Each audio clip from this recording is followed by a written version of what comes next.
talking about taking all of that power away from Licorice in particular, forcing him onto something like the Shin. So I'm curious if Griffin will use a similar blueprint in trying to take power out of the top side of the map, especially from red side with counter pick. I mean, the blueprint lost them a single kill and no objectives, so I think that one's pretty sound on the side of Griffin. Speaking of Griffin on the red side here, we'll see if any of the interesting first picks are left open. Xayah early, very frequently seen and will be available. So the Qiyana and Yuumi have both fallen through draft phase. Hong Kong Attitude have shown that they can play the Yuumi and go towards that.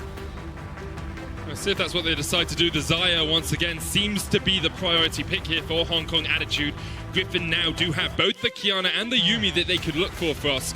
Even things, I was going to say like the Akali, because I hadn't seen that had been banned out. That can't be picked because it's banned, but there is the Yuumi first up for Griffin. Yeah, and there was the bait. Now the thing about Qiyana for Griffin, and I kind of just want to float this as we go deeper into the tournament, is that Sword and Chovy typically like to play AD or do have a much deeper champion pool in terms of AD champions, which means AP junglers work really well for this team, which is why I also think that Tarzan as a phenomenal Taliyah player, but Taliyah is also very important as another AP jungler. So that's something to keep our eyes on as he locks in the Elise quite early on in the draft phase. Their lane-dominating duo with Yuumi has been Lucian traditionally. We call it the bullet hell lane over in Korea because it does remind you of video games of yore. They are hovering over and they're actually going to just go to the Garen. They could have had the Ezreal, could have had the Lucian. Could have had some fun. No fun allowed. Fun police here are Griffin. The last time we saw them play Garen Yuumi was against C9, and that was a very elongated game as well until Cloud9. I just want to forget about that game. Yeah. We'll see what Griffin decides to do with Garen Yuumi in the bottom lane. I expect they'll decide to do not too much and just constantly poke this Rakan and Xayah whenever they can. It usually does herald a top-side focus from the jungler because Garen Yuumi, after the first few levels, are pretty impervious to damage. So we'll see if we'll see some spicy top-side picks as a reward. Qiyana falling very deep into the pick ban phase so far. Priority has gone down, but will be banned here by Hong Kong Attitude. We are starting to see a little bit of a split. Qiyana also didn't have priority in FPX's game, so it feels like a lot of these Eastern teams aren't valuing Qiyana to the same degree that the Western teams are. And as we continue to go further into the tournament, that could be a break point as we enter knockout stage. Definitely could. With the Kayle and LeBlanc band away here by Griffin, Ezreal will be the final lock away. We have seen Chovy play that mid already this tournament, but I'm looking at things like the Ryze that are still up, the Aatrox still available as well. Jace also has been Sword's go-to in a lot of games, so I think they just draft that here. Get Chovy an advantageous matchup. You can also play the mid lane Jace if needed. And that's what you needed. You needed a strong AD pick to pair with your AP jungler, and Griffin have an abundancy of that, and it also works very well with a lot of their poke that Yuumi's also going to be putting out in the mid and later stages of the game. Hong Kong Attitude still need to pick both their solo laners here. They know that one will probably be going into the Jace.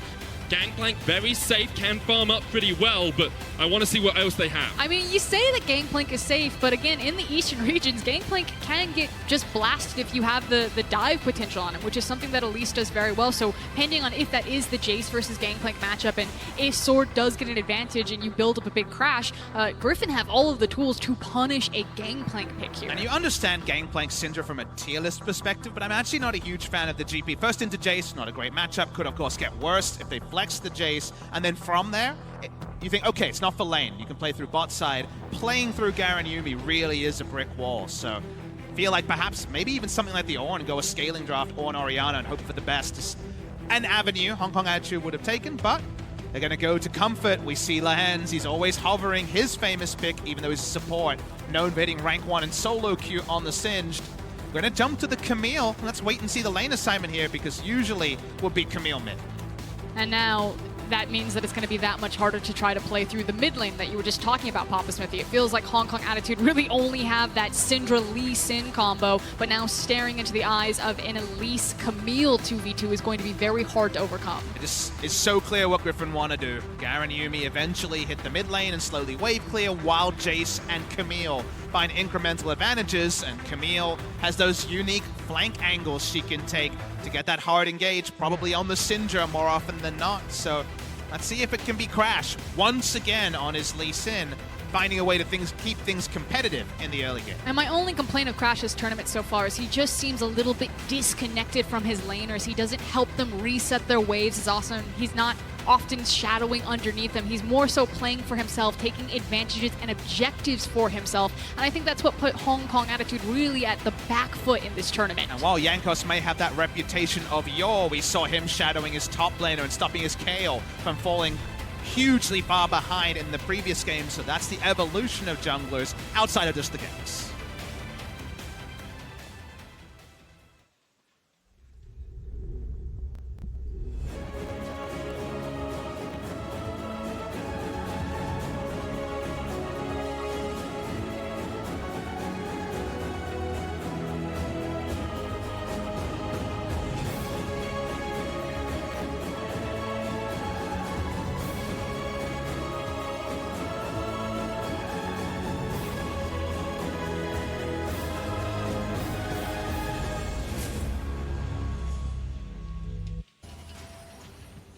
Once more onto Summoner's Rift. We tread third game of the day. Hong Kong Attitude up against Griffin. HKA yet to get a win so far at Worlds group stage. Would be wanting to rectify this, but what a tough opposition they have against them this match. I'm just checking out the keystones right now and going down the list, noticing that Mission's taking the phase rush. We've seen a couple of different options from Synders over the course of this tournament. Obviously taking the domination, electrocute if you really want to try to blow people away, but being quite respectful in this this laning phase. Wants to open up space where possible. Interesting fleet footwork is, of course, going to be Viper just trying to incrementally open up space. Already has the ability to be impervious to slows as well. It's going to be a very swifty Garen once again. Yeah, and I think it's going to be really interesting about the trades that Chovy will take with the fleet footwork, as well as having, what's the defensive one? Secondary tree. Resolve. Bone plating. Yeah, Resolve as his secondary keystone there. So probably either trying to dodge out some of these the balls with the speed up from Fleet Footwork, as well as have the health keep him topped up, and look for small, quick trades by using that wall jump and hopefully getting health back over time and slowly chip Mission out of this lane. And the gold standard in this ranged versus melee matchup in mid from the Camille side is control wards on both sides of the river and basically being able to threaten an all-in with hookshot off cooldown. That is absolutely the ultra safety, the high pressure of an Elise that Chovy craves. Not going to be there in the early game, but we've seen Chovy and the LCK take melee versus ranged trades, speaking of trades, 5 of their damage, and actually win out on lane matchups that on paper seem really, really tricky. Such is his propensity to dominate lane. And we have talked about kind of where Crash is going to attack, and while we're looking at this bot lane, Crash did start on his bot side jungle, so red into an early Krug clear, which means his Krugs will respawn around the 4-minute. So there's a potential that with this Rakan and Xayah lane, on second spawn of Krugs, that if Crash finds the window, he could try to force the gank here on Viper and Lehend to try to break this brick wall, because when you're against a Garen and Yuumi, you're right. They can just absorb everything, and it's very hard to move them. You have to expend so many resources to force them out of lane. There are windows when you can attack. W is on cooldown. W is not available in the really early game, but like you say, kind of has to be then, or you're just thinking about top and mid where possible. You mentioned that Tarzan isn't going to be too concerned with the bot lane. He's already top, but will be spotted on a ward if he does trudge forward soon. That ward is going to expire relatively soon. Maybe timed well by Griffin. Yep, you can see it just goes out, and here goes Tarzan. Waited for the ward to expire, and now 3Z is not in the best of shape. Sword pops the acceleration gate. 3Z's going to try and get away. Tarzan looking for the cocoon, lands it, but there are the oranges. He still sinks in the fans. 3Z will escape for the moment. But took a lot of damage there. Kaiwing jumping onto Viper in the bottom side of the map. Tarzan trading once again. The cocoon lands. Maybe Tarzan's going to go in for this. Ooh. Flash away from 3Z, just about escapes. Yeah, if that had connected, 100% Tarzan was going to flash and try to find the execute right there, but they get what they came for, and they forced the flash off of 3Z. We talked about in Champion Select, it is quite risky picking Gangplank. Yeah, he's considered safe, but some regions don't think so, and that you can punish this Gangplank. We didn't see the early moments of Crash's entrance to the top side. I assume it was to allow for the push, but ended up being greedy and losing a summoner. Tarzan's back. Needs to show himself topside just in case Lee Sin has gone for an extended camp and to get his top laner the preferential recall. means that Sword can go back and not have to burn his teleport to get back into the lane, which opens up a wealth of opportunities for Griffin as the game does develop.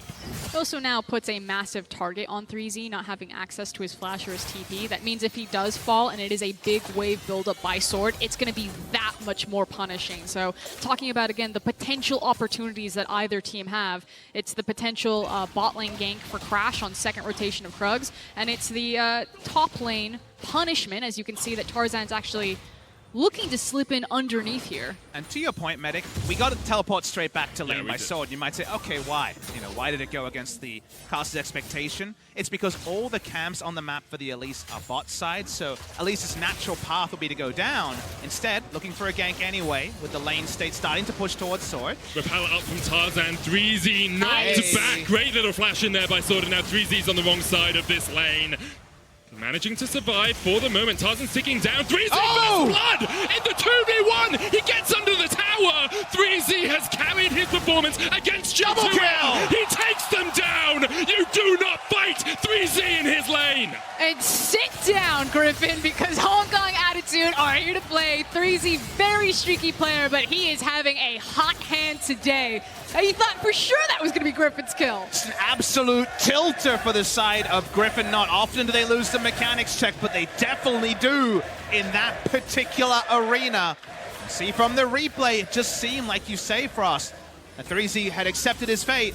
Not at all.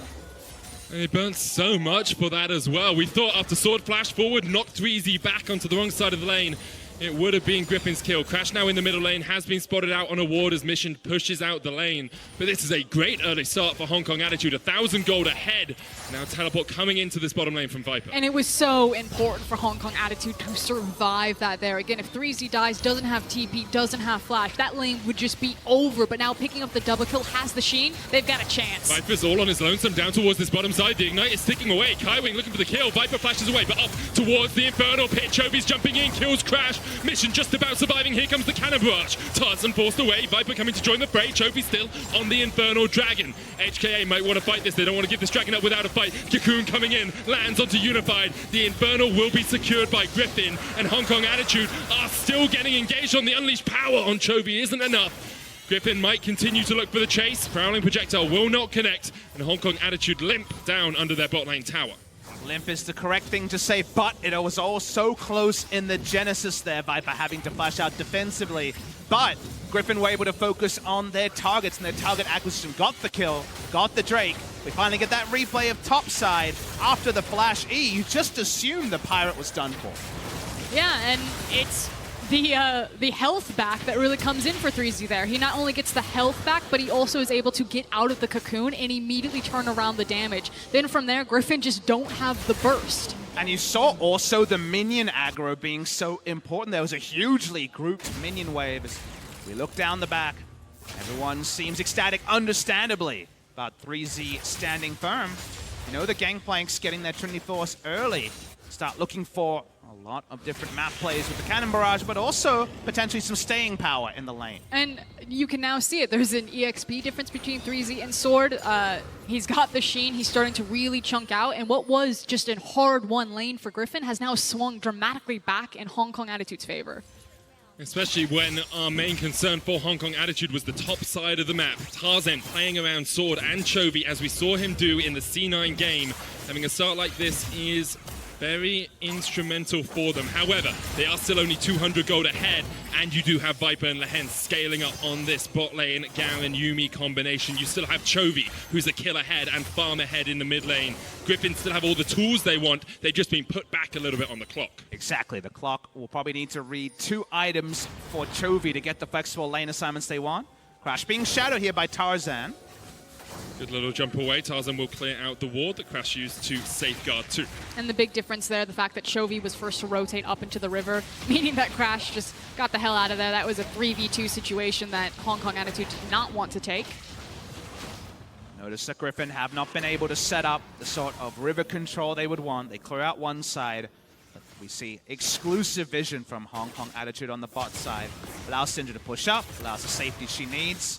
Tarzan is lingering topside. 3Z so far playing very respectfully. Still has his flash, has the oranges as well, so if a Cocoon connects, he can escape at least the first bit of CC. Here we go, Cocoon not quite going to find its mark.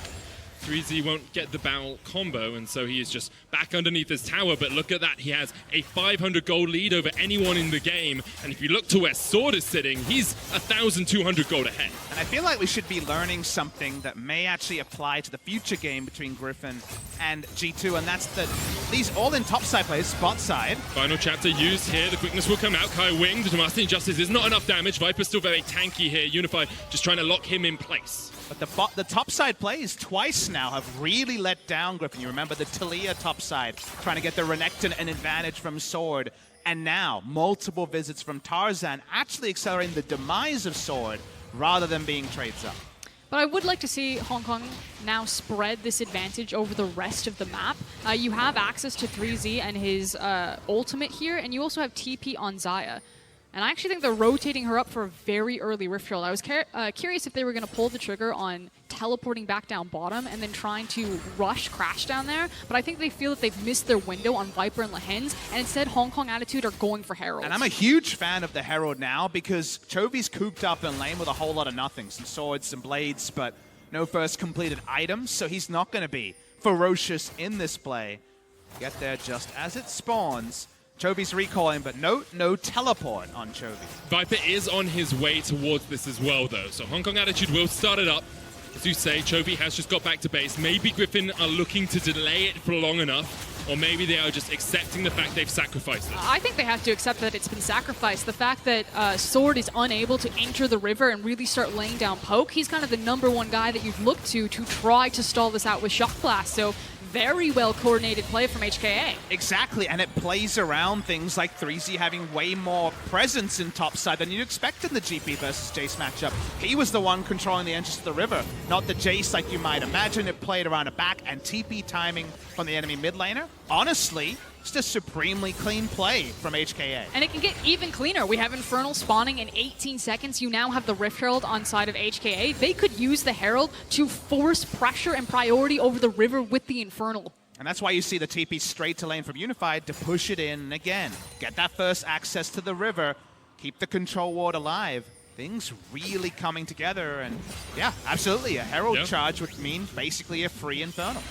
And I think the thing with HKA is we have seen them have strong early games. This is looking clean once again, but sometimes it's their mid-game decision-making that falters a little bit, where we see teams like Griffin or G2 taking over the map. It's variance in individual performers and making sure that their key members get their comfort champions. They don't have the same wide champion pools as, here's the Herald we were talking about. It's going to force Griffin to respond and, again, help HKA get that access over the river to take control of this Herald. So how do Griffin problem solve this? Because it's clear what HKA want. Well, Viper's trying to stand in front of the Herald for the moment. Tarzan's on his way as well, but 5 members of Hong Kong Attitude are down towards this bottom side. The plates have been chipped away. Chovy behind them now. Blade Caller was just used by Unified. He still has his ultimate if he gets caught out.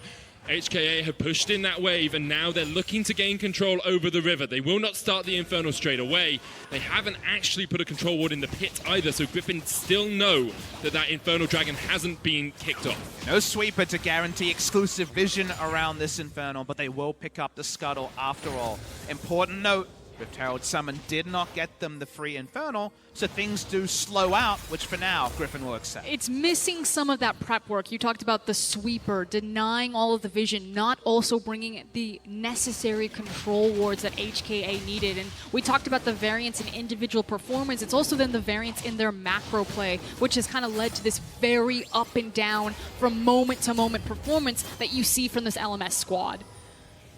Currently sitting on about a 9 CS lead in the top lane. Bot lane is a little bit harder to judge. You kind of have to add Vipers and Lehens' farm together. And that means they're slightly ahead of Unified in terms of pure gold value of a bot lane. But Unified's on his way towards an Essence Reaver. You can see Mission almost finished his Luden's Echo in the mid lane. And HKA are starting to get towards those first completed items, and especially having a Trinity Force on the gangplank makes them very powerful right now. And they just want to draw Griffin into fights where possible, because the 3-lane push with Camille, Jace, against honestly Syndra and any of the side lanes just is so hard to bear. Mission will have to hang back and wave clear.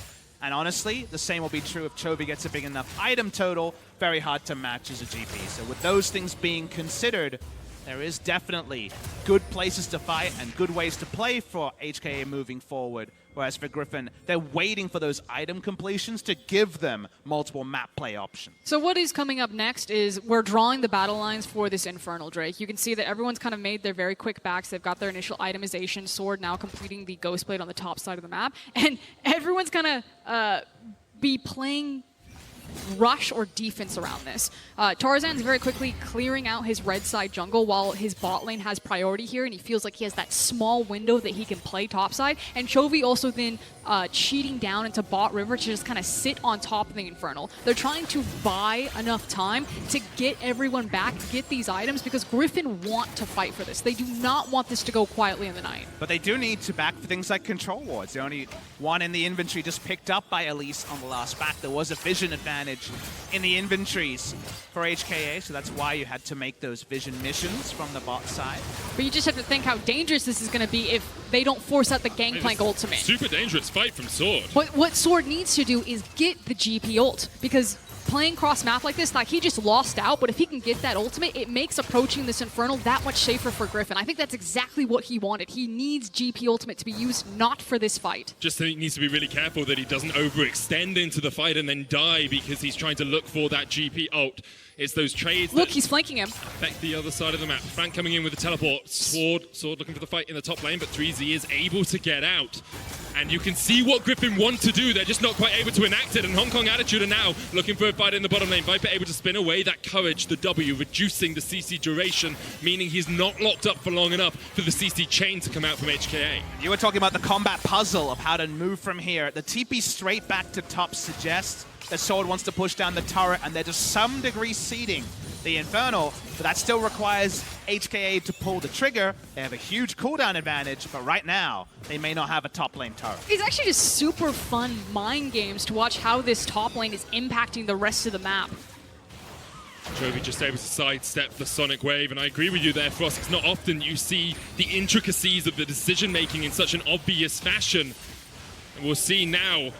Sword is coming down to join his team. 3Z still has Cannon Barrage, still has Teleport, so he can be in this fight. But because Sword burnt his Teleport to try and get top lane tower, we're going. He now can't fight for it. Oh, Chovy. On Chovy as he jumps in. The Hexagon Maiden's already been used. Kai Wynn going to escape, but here's the TP from 3Z. The Blade Caller will pull them back. Look at the damage on Crash. He's already fallen. That's the jungler, but 3Z's in the fight. The most fed member of HKA looking for some damage, but can't quite find his connections. And now Griffin have control of the Infernal Dragon. That was actually just very beautiful to watch right there. Not just in the execution of when they finally did pull the trigger and go with Chovy's ultimate, but just kind of the whole events leading up to it. The fact that Sword was really trying to problem solve how he was going to deal with that Gangplank. He then had roam priority after he couldn't find the flank with the TP, shoved the lane in, was first to the rotation, and now pick up the Infernal. Just beautiful, Griffin. And you see the subtle differences between teleporting straight to top lane and apparently seeding an objective. If it was started straight away, TP disadvantage is clear. Or using that to push in,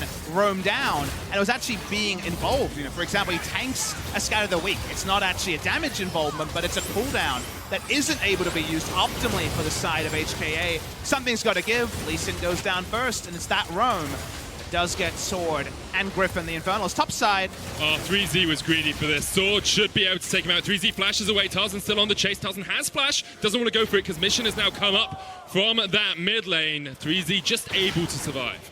Guys, smurfing. Is he?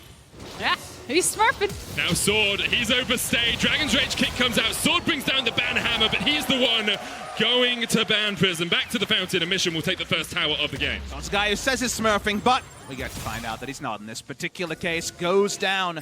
Really nice team play to back up the cavalry there a couple of different ways for HKA.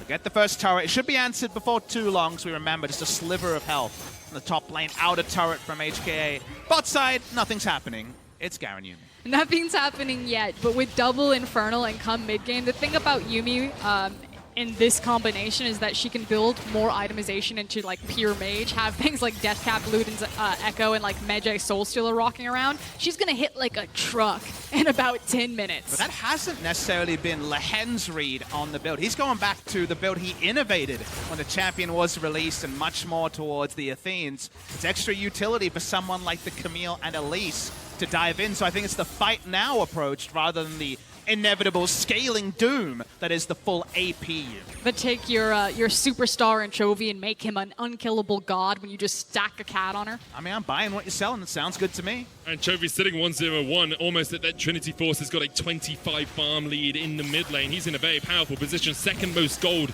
in the game. 3Z is still the person that Hong Kong Attitude will be looking to carry them through this game with his Trinity Force complete. But the question is, can he hold down Viper, Chovy, and Sword on the side of Griffin? I actually think it's just really hard for Gangplank to have the same amount of effectiveness against this composition from Griffin. When you think about kind of the late game Gangplank, you think about a rogue barrel that just kind of pops and deletes a team. You know, you got EDG pawn flashbacks before your eyes. But who is his real target here on this comp? You have a lot of range that you're dealing with, and then the melee champions that you can hit are mostly tanks. There's people you'd like to hit, but people you'll get to, not so much. Griffin trying to defend the mid lane outer.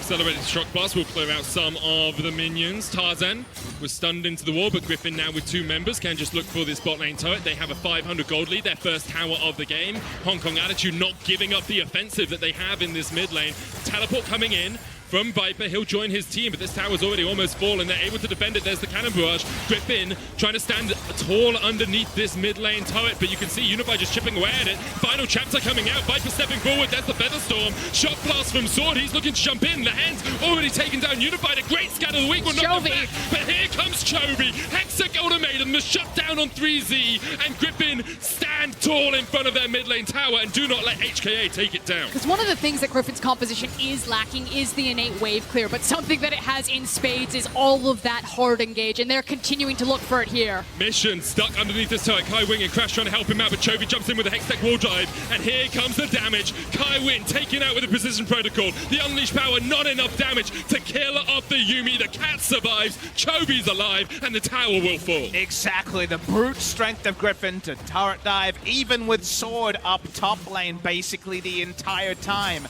You were just speaking for us, Skurin, about the spacing, how you get access to the members of Griffin. Viper stands tall in the front, you can't get any damage on the backline. The moment that the final chapter started to find its targets, it was lights out for the side of HKA. And Viper just got Yuumi inside of him, and he's just driving it on HKA. Sets it up perfectly. He's the Malphite to an Orianna, right? He's just a frontliner that's actually opening up the utility from the Yuumi, and then it's lots of mobile melee champions closing the gap and not giving too many cares about the outer turret. And unfortunately, there's not a lot of way to disengage. As soon as Mission throws out the Scout of the Week and Crash doesn't have Dragon Rage Kick, you're just waiting for all of this constant dive pressure that's continuously charging at Hong Kong Attitude, and they just don't have an answer for all of it. Griffin just turned a screw this game. They pulled a trigger. It went from being seeming relatively close to a 4,000 difference. Triple Infernal, are you kidding me? Everything is coming up Griffin this match. Triple Infernal, of course, will help them out a huge amount. They have a 4,500 gold difference. You can see how quickly it's accelerated off just a couple of plays. I mean, Triple Infernal alone is that when Jace hits you, if they get it, he's going to blow everyone up. Probably half health this Xayah, and then Chovy just has to land on her. It's not often that the bot laner is the only person who doesn't use the Infernal particularly well, but Garen is the only exception. There is 4 exceptional users here. We had a Triple Infernal lost from FPX earlier in the tournament. That was more of a mono threat comp. The threats here, they're all over the rift. Viper walks up. The Infernal goes down to Griffin. And there you see the strongest member of HKA and 3Z right there. We talked about it. When you think of a Fed Gangplank, you think of that massive barrel damage. Well, he got the shot off, he got the barrel on Viper, and he just tickled him. Not doing much at all. I do like the execution that's calling from Unify to try and reduce some of the healing that Yuumi will be putting out. It feels like it's a long shot for them to be winning fights through that grievous wounds, but perhaps HKA need that to find a way back into one of these fights, because there's another shot blast for us. You talked about it. Half of Unify's health just gone in a second. They just all can walk up. Some comps have no one to walk up. You can have multiple people here, and Garen will always lead the charge. Deep Vision comes down, Baron setup begins. Not the world's fastest Baron, but that's the sort of pressure that will pressure out a mistake from HKA. And that is kind of the one bright spot, and it just means that Griffin need to be much more creative about how they take the Baron. Again, their ability to turn off of Baron with Elise and with Camille and force you to fight them when you do face check is very strong. But at this point in the game, Griffin are actually playing for Fog of War. It's about that vision denial, creating darkness, and again, forcing HKA to step up into areas that Griffin control. Right now, Griffin control pretty much everything. They tried to take away the blue buff. Mission was able to pick that one up for himself, but they've got the red now. Dark map. Incredibly dark map. Like, all the vision that HK have is in their own jungle, and it's defensive. And Griffin could be doing Baron right now. You have no idea if you're Hong Kong Attitude. You do know you have a bit more time before you check, because the Baron damage is, of course, on a much lower ebb, so you can just gauge Baron speed and give it a letter grade, in this case like a B-, C+. And you say, okay, you don't need to be 20 seconds early to this Baron. You can definitely give it a longer leash, so they do use the blue trinket after all. They get the confirmation that no Baron start is happening. Griffin will use it for a priority reset, so you still get an advantage as Griffin. And I do want to point out kind of where Kaiwing is setting this vision. He needs to be careful about getting wards that won't be picked up by the sweepers, so setting things kind of on top of the Raptor camp instead of in that brush that usually has a control ward in it, the one that Tarzan has just walked over, and as well as the Baron Gate ward, the one that's not caught by the pink that's now placed in the pit, but is on the wall just outside it. So HKA trying to hide their vision as one's picked up. But what I'm taking away from this game, again, it feels like we're still building to the final game of the day, right? G2 versus Griffin, likely to decide first seed. And both Griffin and G2 now, if Griffin can close this game, have been able to do something that I think great teams can do. And it's when you fall behind, you keep it simple. You find a way to make the game about you rather than about the advantages that you've either lost or given over to the enemy. And suddenly, the big GP who was getting flashes out of a Jace 1v1 really hasn't been something for us to discuss. He hasn't been able to find an impact. The map control has almost entirely been ceded, and it's like those moments never happened. Right now, Griffin just taken the control they've had in some of these team fights and pushed all the way into the HKA jungle. As you say, it's often we see teams fall behind and then flounder to find their way back in the game. If your game plan gets disrupted, you just can't work out the Rubik's Cube. You can't work out the puzzle that you have to solve. Griffin here have shown us just how easily they can solve some of these issues. But they are trying to figure out how to solve this last Baron one. Papa Smithy keeps talking about how it is going to be a relatively slow Baron, and it also goes back to Lehen's build. You know, we've seen other Garen Yumis that when they have kind of the full AP Yumi, that they themselves are able to kind of shepherd teams away from the Baron. But definitely being clear here for us, could actually use the teleport from Jace to try to force something. Yeah, but because it's more of this like Super Saiyan Yumi where you stack her on top of someone like Chovy and make him a god, Griffin are actually much more beholden to getting a fight in front of the Baron, creating that fog of war, and again, getting HKA to face check into them. And my mistake, it was TP from the Garen. Still, all about the Baron. We see some skill shots through the fog of war. We know it started. Sword was just in the bottom lane. You can see HKA realize they have to check 6,000 HP on the Baron, going down perhaps quicker than HKA thought it would. The teleport coming in now by Sword. Look at Viper. How do you get anywhere near this? The final chapter comes out. Viper's just got a 1v4. Look at the damage coming out from him and Kaiwing, from Lehen, sorry. They just ripped through them. That's just done. There's nothing you can do at all as Hong Kong Attitude. The Baron falls. Viper and Lehens shred through you. Sword's there to lend a helping hand. But the Garen and the Yuumi are just demolishing HKA. That misspoke. Did think that Yuumi would hit that hard, but with triple Infernal and 10k gold, didn't matter. It was like a 1.5 versus 5 there by the Garen, getting a bit of help by the Catbook, and suddenly the game is just hell in a handbag here for HKA. They've got control of nothing. They just can't do anything about that. That was actually surprising just how dominant that performance from Viper and Lehens was. They break through the mid lane inhib. Top lane will be the target next. Chovy, Tarzan, and Sword are like, cool, we just take the Baron. That's all we really needed to do. In mid lane, inhib's down. In top lane, inhibitor tower has fallen. HKA now 11,500 gold behind. And they're looking at it and wondering where on earth this game went. All the difficult bits of trying to siege down turrets with a Garen have now been just completely thrown to the wayside. They've broken the base in a couple of different spots. Going to be a lovely shopping trip. 006 the Garen after this play. Again, he runs in, and 4 people are just dead. That was like some Beyblade action. Wow. Just sitting, spinning in the middle of all of it. I mean, I've watched Garen with Morello Nomicon in TFT, but I didn't realize they'd moved it over to League of Legends as well. That was definitely a TFT Garen right Yeah, there. pretty much. Okay, so now Griffin with an 11,000 gold lead. You can see Sword did help out with a couple of those accelerated shock blasts, but Lehan's really the main damage source for a lot of that fight. Hong Kong Attitude now coming down towards this bottom side, realizing it's their last outer turret that remains, but Griffin still have a minute 40 seconds on this Baron with which to push on in, and we're yet to even hit the 30-minute mark. 3 completed items on Chovy. Sword has his lethality build well and truly online, and you have a Medjai's on Lehen's. That Death Note currently has 10 pages. I'm sure he'll be looking to add 5 more for all the members of HKA. It is last call for HKA. They need to dig deep and draw the battle lines here because their base is quickly evaporating. I'm not sure where they're digging to with their attempts to shovel themselves out of this game, perhaps just hoping that Griffin end it forthwith, because now that bottom lane inhibitor has gone down, top lane will be short to follow, and with Baron up, super minions coming in, you have to feel like it's all but on mission. Flashes away. Griffin look towards the Nexus towers, and this should be it.